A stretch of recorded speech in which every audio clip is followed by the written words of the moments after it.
Talk to me a little bit about the history of the caucuses, though, because I think that there's a misperception, and perhaps I'm guilty of this misperception as well, that the caucus winners in Iowa don't necessarily become the nominee. And the reason I'm bringing this up is because if you look at the Republican side, in 2016, Ted Cruz won. 2012, Rick Santorum won. In 2008, Mike Huckabee won the Iowa caucuses, and none of those three obviously went on to be the Republican presidential nominee. Talk to me about the Democrat side, because it's not quite the same over there. That's right. It's a pretty good predictor of where the nominee will end up, both in the race in 2016 between Hillary Clinton and our friend up north in New Hampshire there, who is at the top of the polls now. When they were fighting edge to edge, Hillary and Bernie, Hillary just eked out a victory. And then previously, Obama eked out a victory against Hillary. And then you look back in the races subsequently in previous years, it's been a pretty good predictor. But I'll tell you,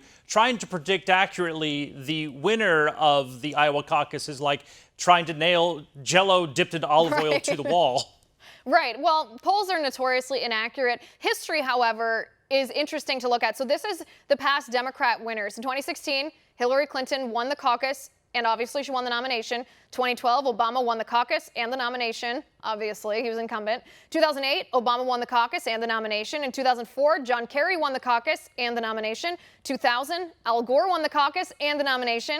1996, Bill Clinton won the caucus, obviously, and the nomination. Obviously, he was incumbent. It hasn't been since 1992 when Tom Harkin won the Iowa caucus and then did not win the nomination. He lost the nomination ultimately to Bill Clinton. That's the last time that on the Democrat side, the winner of the caucus did not also win the nomination. That's pretty significant, I think. Yeah, the modern era have been a pretty good predictor for Iowans as far as where they're going to go for the ultimate nomination nationally there. And there's another predictor that I think is absolutely a lock-in. If you do well, if you win, place, or show first, second, or third there in the Iowa caucus, your fundraising numbers in February are going to be tremendous.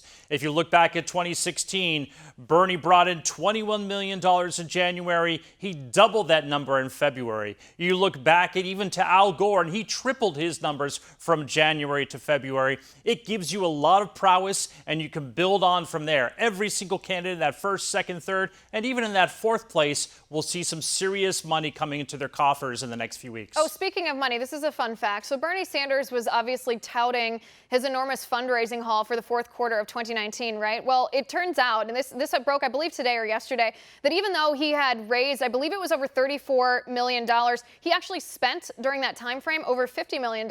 So a little foreshadowing of a socialist administration to come if Bernie Sanders wins, that once again he's running out of other people's money and spending money that he doesn't have here.